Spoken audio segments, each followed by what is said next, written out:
বিপদ যেন পিছুই ছাড়ছে না। এর আগেই তোমাদেরকে বলেছিলাম যে আমার মেয়ের মানে তনুর শরীর খারাপ। তো দেখো এখানে অনুরও শরীর খারাপ হয়ে গেছে। তো কয়দিন এত টেনশনের মধ্যে দিয়ে আছি যে তোমাদের সাথে কোনো আপডেট শেয়ার করতে পারছিলাম না। তো এই যে অনুর প্রচণ্ড শরীর খারাপ, তো ওকে হসপিটালে অ্যাডমিট করিয়ে দিয়েছি। আজকে সন্ধ্যেবেলায় অ্যাডমিট করানো হলো। আজকে বলতে সোমবার সন্ধ্যে 6টার সময় অনুকে হসপিটালে অ্যাডমিট করানো হয়েছিল।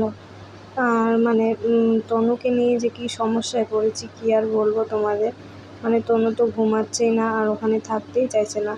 আর এখানে কিন্তু তোমরা দেখতেই পাচ্ছ পিসি চলে এসেছে। দেখো এখন বাজে রাত 11টা, এখনও ঘুমাচ্ছে না। আমরা বাইরে দাঁড়িয়ে বসে আছি, ওখানে পিসি আছে, ফাঁকা একদম।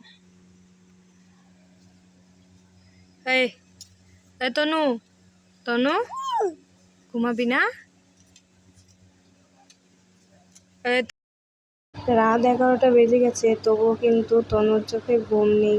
ও কিন্তু এভাবেই জেগে আছে, আর ভাই আছে ওকে নিয়ে বাইরে। তো যাই হোক, তনুকে তো ঘুম পাড়াতে হবে, সেই জন্য ঘরে নিয়ে গিয়ে ঘুম পাড়িয়ে দিলাম। আর তারপরে আমি এখানে বসে আছি, ভীষণ টেনশন হচ্ছে যে কি হবে, কারণ ওষুধ খাইয়েও ওর হচ্ছে শরীর খারাপটা কমছিল না। আর হচ্ছে এটা তারপরের দিন হচ্ছে সকালবেলা ডাক্তার বলল যে মুড়ি বা ভাত খাওয়াতে। তো সে এত সকালে তো ভাত নেই, পিসি বাড়ি গেছে ভাত নিয়ে আসতে। তো সেই জন্যই আর কি মুড়ি এখানে নিয়ে আসলাম দোকান থেকে। এখন মুড়িটাই আর কি অনুকে খাওয়াচ্ছি। আর ওইদিকে তনুও কিন্তু বসে আছে, আর ভাই গেছে হচ্ছে বাড়িতে। তো আজকে কিন্তু শরীরটা ওর ভীষণই খারাপ হয়েছিল, মানে মঙ্গলবার দিন দুপুর থেকে ওর শরীরটা আরও ভীষণ খারাপ হয়ে গিয়েছিল।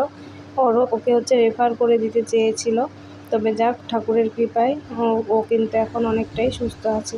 তো আমি আছি একটা বেডে, আর অনু আছে ওই দিকের একটা বেডে। ওই বেডে আমার শাশুড়ি মায়েরা আছে। তো যাই হোক বন্ধুরা, এই জন্যই তোমাদের সাথে ভিডিও শেয়ার করতে পারছি না। সবাই আমার মেয়ের জন্য সুস্থ কামনা করবে, এটাই আশা করছি। তো চলো বাই।